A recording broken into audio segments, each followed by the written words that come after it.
नमस्कार दोस्तों, मैं आज स्वामी विवेकानंद के कर्म आधारित विचारों को पढ़ रहा हूँ।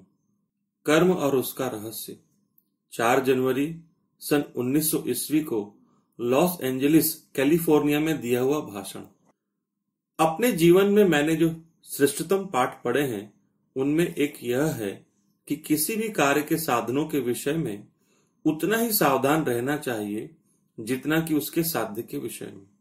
जिनसे मैंने यह बात सीखी वे एक महापुरुष थे। यह महान सत्य स्वयं उनके जीवन में प्रत्यक्ष रूप में परिणत हुआ था। इस एक सत्य से मैं सर्वदा बड़े बड़े पाठ सीखता आया हूं और मेरा यह मत है कि सब प्रकार की सफलताओं की कुंजी इसी तत्व में है। साधनों की ओर भी उतना ही ध्यान देना आवश्यक है जितना साध्य की ओर।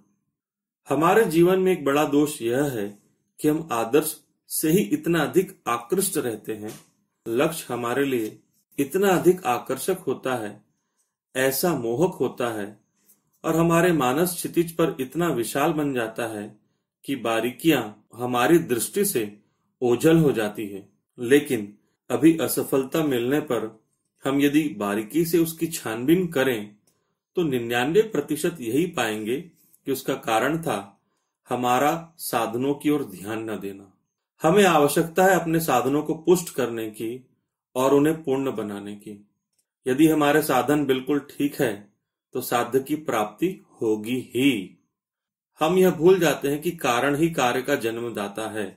कार्य स्वतः उत्पन्न नहीं हो सकता और जब तक कारण अभिष्ट, समुचित और सशक्त न हो, कार्य की उत्पत्ति नहीं होगी। एक बार हमने ध्येय निश्चित कर लिया और उसके साधन पक्के कर लिए कि फिर हम ध्येय को लगभग छोड़ सकते हैं, क्योंकि हम विश्वस्त हैं कि यदि साधन पूर्ण है तो साध्य तो प्राप्त ही होगा। जब कारण विद्यमान है तो कार्य की उत्पत्ति होगी ही। उसके बारे में विशेष चिंता की कोई आवश्यकता नहीं। यदि कारण के विषय में हम सावधान रहें तो कार्य स्वयं संपन्न हो जाएगा। कार्य है ध्येय की सिद्धि और कारण है साधन। इसलिए साधन की ओर ध्यान देते रहना जीवन का एक बड़ा रहस्य है। गीता में भी हमने यही पढ़ा और सीखा कि हमें लगातार भरसक काम करते ही जाना चाहिए, काम चाहे जैसा भी हो। अपना पूरा मन उस ओर लगा देना चाहिए, पर साथ ही ध्यान रहे हम उसमें आसक्त ना हो जाए, अर्थात कार्य से किसी भी विषय द्वारा हमारा ध्यान न हटे, फिर भी हम में यह शक्ति हो कि हम इच्छा अनुसार कार्य को छोड़ सके। यदि हम अपने जीवन का विश्लेषण करें तो हम देखेंगे कि दुख का सबसे बड़ा हेतु यह है, हम कोई बात हाथ में लेते हैं और अपनी पूरी ताकत उसमें लगा देते हैं। कभी कभी असफलता होती है पर फिर भी हम उसका त्याग नहीं करते। यह आसक्ति ही हमारे दुख का सबसे बड़ा कारण है। हम जानते हैं कि वह हमें हानि पहुंचा रही है और उसमें चिपके रहने से केवल दुख ही हाथ आएगा, परंतु फिर भी हम उससे अपना छुटकारा नहीं कर सकते।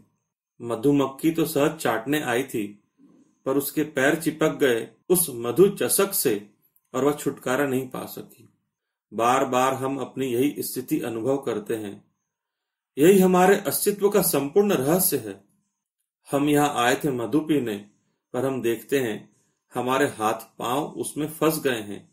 आए थे पकड़ने के लिए, पर स्वयं ही पकड़े गए। आए थे उपभोग के लिए, पर खुद ही उपभोग्य बन बैठे। आए थे हुकूमत करने, पर हम पर ही हुकूमत होने लगी। आए थे कुछ काम करने, पर देखते हैं कि हमसे ही काम लिया जा रहा है। हर घड़ी यही अनुभव होता है। हमारे जीवन की छोटी छोटी बातों का भी यही हाल है।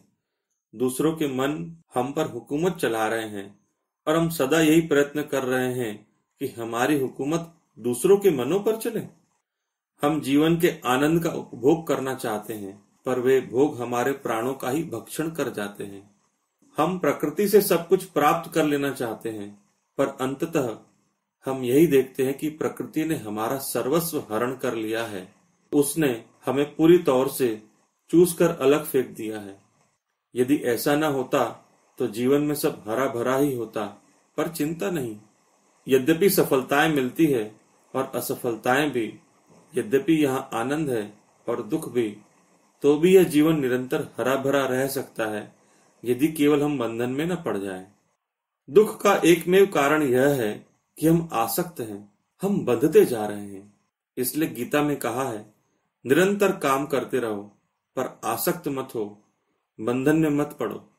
प्रत्येक वस्तु से अपने आप को स्वतंत्र बना लेने की शक्ति स्वयं में संचित रखो। वह वस्तु तुम्हें बहुत प्यारी क्यों न लगे, तुम्हारा प्राण उसके लिए चाहे जितना ही लालायित क्यों ना हो, उसके त्यागने में तुम्हें चाहे जितना कष्ट क्यों ना उठाना पड़े, फिर भी अपनी इच्छा अनुसार उसके त्याग करने की शक्ति संजोए रखो। कमजोर न तो यह जीवन के योग्य है, न किसी पर जीवन के। दुर्बलता से मनुष्य गुलाम बनता है। दुर्बलता से ही सब प्रकार के शारीरिक और मानसिक दुख आते हैं। दुर्बलता ही मृत्यु है। लाखों करोड़ों कीटाणु हमारे आसपास है, पर जब तक हम दुर्बल नहीं होते तब तक शरीर उनके प्रति पूर्व प्रवृत्त नहीं होता, तब तक वे हमें कोई हानि नहीं पहुंचा सकते। ऐसे करोड़ों दुख रूपी कीटाणु हमारे आसपास क्यों न मंडराते रहे, पर कुछ चिंता न करो। जब तक हमारा मन कमजोर नहीं होता तब तक उनकी हिम्मत नहीं कि वे हमारे पास फटके, उनमें ताकत नहीं कि वे हम पर हमला करें। यह एक बड़ा सत्य है कि बल ही जीवन है और दुर्बलता ही मरण। बल ही अनंत सुख है, अमर और शाश्वत जीवन है, और दुर्बलता ही मृत्यु। आसक्ति ही अभी हमारे सब सुखों की जननी है। हम अपने मित्रों और संबंधियों में आसक्त हैं। हम अपने बौद्धिक और आध्यात्मिक कार्यों में आसक्त हैं। हम बाह्य वस्तुओं में आसक्त हैं, इसलिए कि उनसे हमें सुख मिले। पर क्या इस आसक्ति के अतिरिक्त अन्य और किसी कारण से हम पर दुख आता है? अतएव आनंद प्राप्त करने के लिए हमें अनासक्त होना चाहिए। यदि हम में इच्छा मात्र से अनासक्त होने की शक्ति होती है तो हमें कभी दुख न होता। केवल वही मनुष्य प्रकृति से पूरा लाभ उठा सकता है जो किसी वस्तु में अपने मन को अपनी समस्त शक्ति के साथ लगा देने के साथ ही अपने को स्वेच्छा से, जब उससे अलग हो जाना चाहिए तब उससे अलग कर लेने की भी सामर्थ्य रखता है। कठिनाई यह है कि आसक्ति और अनासक्ति की क्षमता समान रूप से होनी चाहिए। संसार में ऐसे भी मनुष्य हैं जो किसी वस्तु द्वारा कभी आकृष्ट नहीं होते। वे कभी प्यार नहीं कर सकते। वे कठोर हृदय और निर्मम होते हैं। दुनिया के अधिकांश दुखों से वे मुक्त रहते हैं। किंतु प्रश्न उठ सकता है, दीवार भी तो कभी कोई दुख अनुभव नहीं करती, दीवार भी तो कभी प्यार नहीं करती और न उसे कोई कष्ट होता है। पर दीवार आखिर दीवार ही है। दीवार बनने से तो आसक्त होना और बंध जाना निश्चय ही अच्छा है।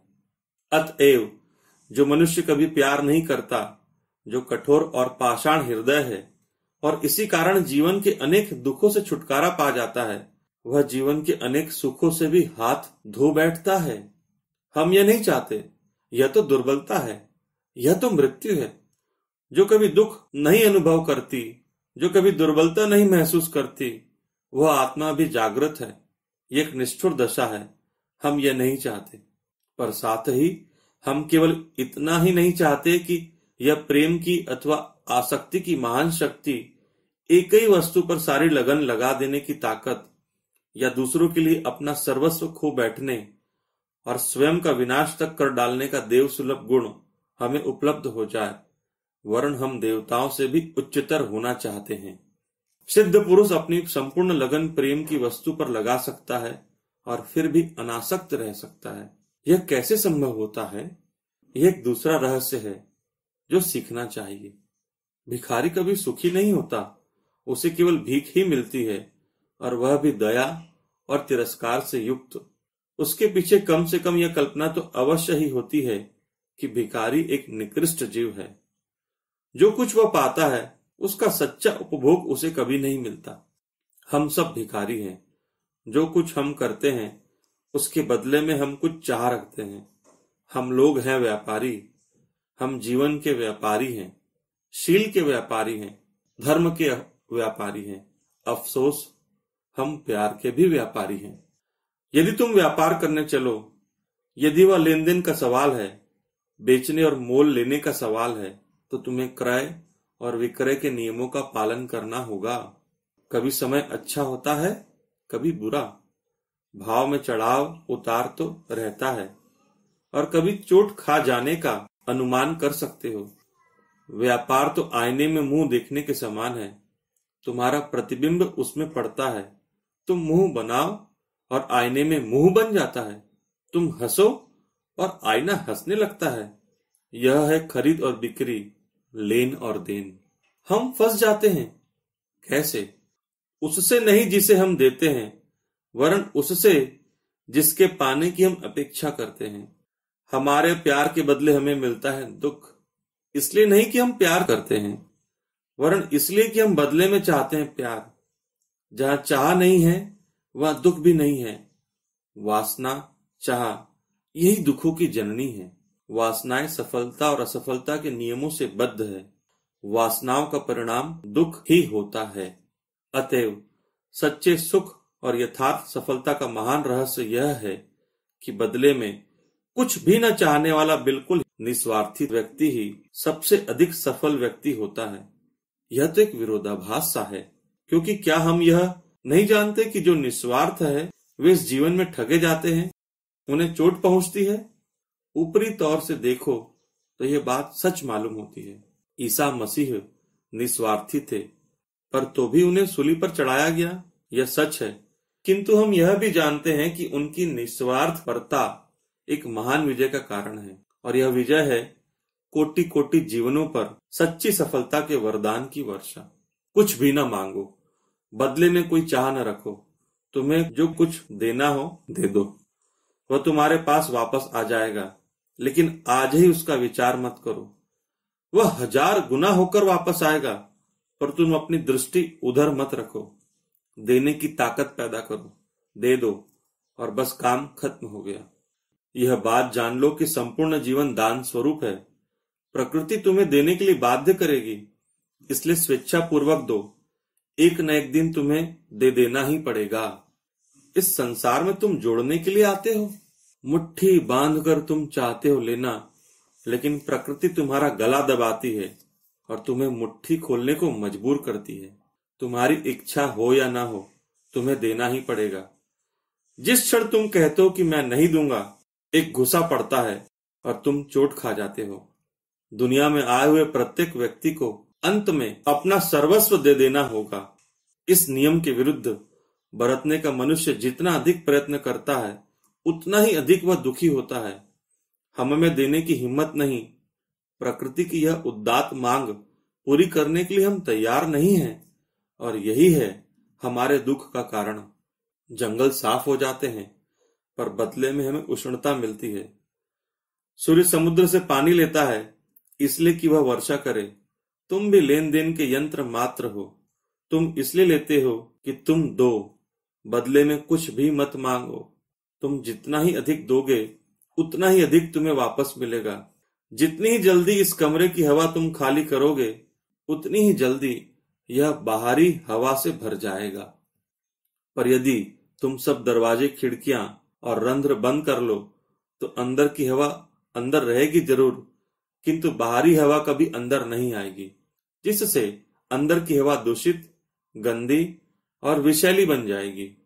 नदी अपने आप को समुद्र में लगातार खाली किए जा रही है, और वह फिर से लगातार भरती आ रही है। समुद्र की ओर गमन बंद मत करो। जिस क्षण तुम ऐसा करते हो, मृत्यु तुम्हें आ दबाती है। इसलिए भिखारी मत बनो, अनासक्त रहो। जीवन का यही एक अत्यंत कठिन कार्य है, पर मार्ग की आपत्तियों के संबंध में सोचते मत रहो। कल्पना शक्ति द्वारा आपत्तियों का चित्र खड़ा करने से भी हमें उनका सच्चा ज्ञान नहीं होता, जब तक हम उनका प्रत्यक्ष अनुभव न करें। दूर से उद्यान का विहंगम दृश्य दिख सकता है, पर इससे क्या? उसका सच्चा ज्ञान और अनुभव तो अंदर जाने पर हमें होता है।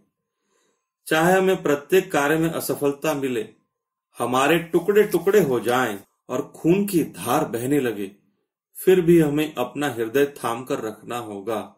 इन आपत्तियों में ही अपने ईश्वरत्व की हमें घोषणा करनी होगी।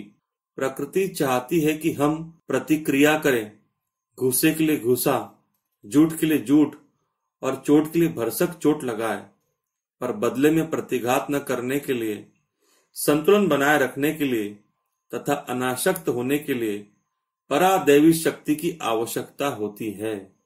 अनासक्त बनने का अपना निश्चय हम प्रतिदिन दोहराते हैं। हम अपने दृष्टि पीछे डालते हैं और देखते हैं अपनी आसक्ति और प्रेम के पुराने विषयों की ओर और अनुभव करते हैं कि उनमें से प्रत्येक ने हमें कैसे दुखी बनाया। अपने प्यार के कारण हम किस प्रकार निराशा के गर्त में पड़ गए। सदा दूसरों के हाथों गुलाम ही रहते आए और नीचे ही नीचे खींचते गए। हम फिर से नया निश्चय करते हैं, आज से मैं स्वयं पर अपना शासन करूंगा, मैं अपना स्वामी बनूंगा। पर समय आता है और फिर से एक बार वही पुराना किस्सा, हम फिर बंधन में पड़ जाते हैं और मुक्त नहीं हो पाते। पक्षी जाल में फंस जाता है, छटपटाता है, फड़फड़ाता है। यही है हमारा जीवन। मुझे इन कठिनाइयों का ज्ञान है, वे भयानक है। 90% निराशा हो, धैर्य खो बैठते हैं। वे प्रायः निराशावादी बन जाते हैं और प्रेम तथा सच्चाई में विश्वास करना छोड़ देते हैं। जो कुछ दिव्य एवं भव्य है उस पर से भी उनका विश्वास उठ जाता है। इसलिए हम देखते हैं कि जो मनुष्य जीवन के आरंभ में क्षमाशील, दयालु, सरल और निष्पाप थे, बुढ़ापे में झूठे और पाखंडी बन जाते हैं। उनके मन जटिलताओं से भर जाते हैं। संभव है कि उसमें उनकी बाह्य नीति हो सकता है कि इनमें से अधिकांश लोग ऊपर ऊपर से गर्म मिजाज के ना हो, वे कुछ बोलते ना हो, पर यह उनके लिए अच्छा होता कि वे बोलते। उनके हृदय की स्फूर्ति मर चुकी है और इसलिए वे नहीं बोलते। वे न तो शाप देते हैं और न क्रोध करते हैं, पर यह उनके लिए अधिक अच्छा होता यदि वे क्रोध कर सकते। 1000 गुना अच्छा होता यदि वे शाप दे सकते। वे असमर्थ है, उनके हृदय में मृत्यु है, क्योंकि ठंडे हाथों ने उनको ऐसा जकड़ लिया है कि वह अब एक शाप देने, एक कड़ा शब्द कहने तक के लिए भी स्पंदित नहीं हो सकता। यह आवश्यक है कि हम इन सबसे बचें। इसलिए मैं कहता हूं कि हमें परादैवी शक्ति की जरूरत है। अति मानवीय शक्ति पर्याप्त नहीं है। परादैवी शक्ति ही छुटकारे का एकमेव मार्ग है। केवल उसी के बल पर हम इन उलझनों और जटिलताओं में से, आपत्तियों की इन बौछारों में से बिना झुलसे पार आ सकते हैं। चाहे हम चीर डाले जाएं और हमारे चिथड़े चिथड़े कर दिए जाए, पर हमारा हृदय सर्वदा अधिकाधिक उदार ही होता जाना चाहिए। यह बहुत कठिन है, पर यह कठिनाई लगातार अभ्यास द्वारा दूर की जा सकती है। हमें यह ध्यान रखना चाहिए कि जब तक हम अपने आप को दुर्बल न बनाएं, तब तक हम पर कुछ नहीं हो सकता। मैंने अभी ही कहा है, जब तक शरीर रोग के प्रति पूर्व प्रवृत्त न हो, मुझे कोई रोग नहीं होगा। रोग होना केवल कीटाणुओं पर ही अवलंबित नहीं है, पर शरीर की पूर्वानुकूलता पर भी। हमें वही मिलता है जिसके हम पात्र हैं।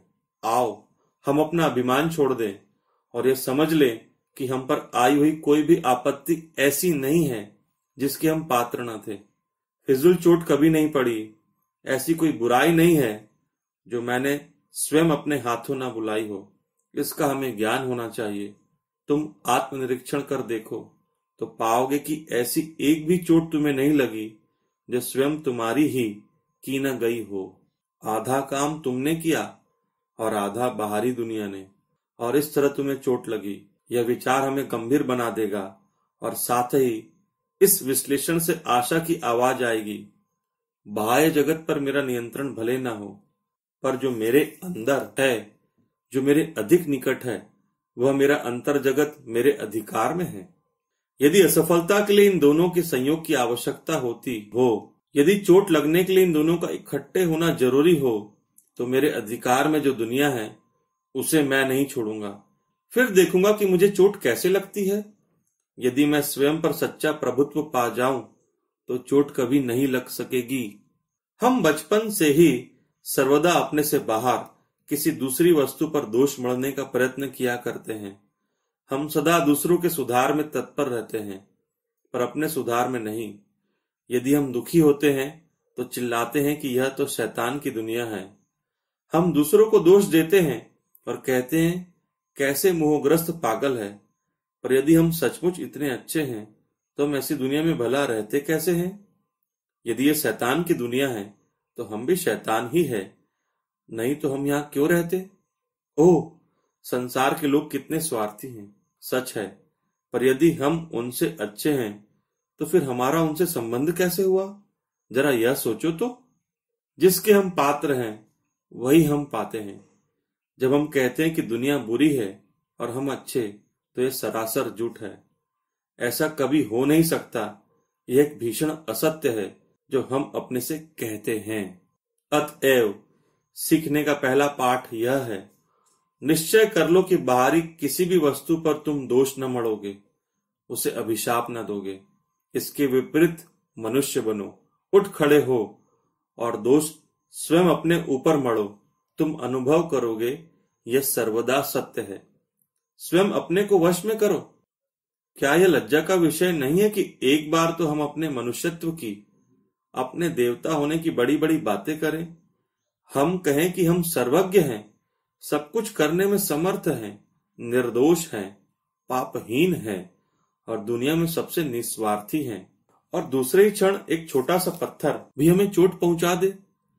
किसी साधारण से साधारण मनुष्य का जरा सा क्रोध भी हमें जख्मी कर दे, और कोई भी चलता राहगीर हम देवताओं को दुखी बना दे। यदि हम ऐसे देवता हैं तो क्या ऐसा होना चाहिए? क्या दुनिया को दोष देना उचित है? क्या परमेश्वर जो पवित्रतम और सबसे उदार है, हमारी किसी भी चालबाजी के कारण दुख में पड़ सकता है? यदि तुम सचमुच इतने निस्वार्थी हो तो तुम परमेश्वर के समान हो, फिर कौन सी दुनिया तुम्हें चोट पहुंचा सकती है? सातवें नरक में से भी तुम बिना झुलसे, बिना स्पर्श हुए निकल जाओगे। पर यह बात ही कि तुम शिकायत करते हो और बाहरी दुनिया पर दोष मढ़ना चाहते हो, बताती है कि तुम्हें बाहरी दुनिया का बोध हो रहा है, और इसी से यह स्पष्ट है कि तुम वह नहीं हो जैसा अपने को बतलाते हो। दुख पर दुख रचकर और यह मान लेना कि दुनिया हमें चोट पहुंचाए जा रही है, तुम अपने अपराध को अधिक बड़ा बनाते जाते हो और चीखते जाते हो, अरे बाप रे, यह तो शैतान की दुनिया है, यह मनुष्य मुझे चोट पहुंचा रहा है, वह मनुष्य मुझे चोट पहुंचा रहा है, आदि आदि। यह तो दुख पर झूठ का रंग चढ़ाना हुआ। अपनी चिंता हमें स्वयं ही करनी है, इतना तो हम कर ही सकते हैं। हमें कुछ समय तक दूसरों की ओर ध्यान देने का ख्याल छोड़ देना चाहिए। आओ, हम अपने साधनों को पूर्ण बना ले, फिर साध्य अपनी चिंता स्वयं कर लेगा। क्योंकि दुनिया तभी पवित्र और अच्छी हो सकती है जब हम स्वयं पवित्र और अच्छे हों। वह है कार्य और हम है उसके कारण। इसलिए आओ, हम अपने आप को पवित्र बना ले। आओ, हम अपने आप को पूर्ण बना लें।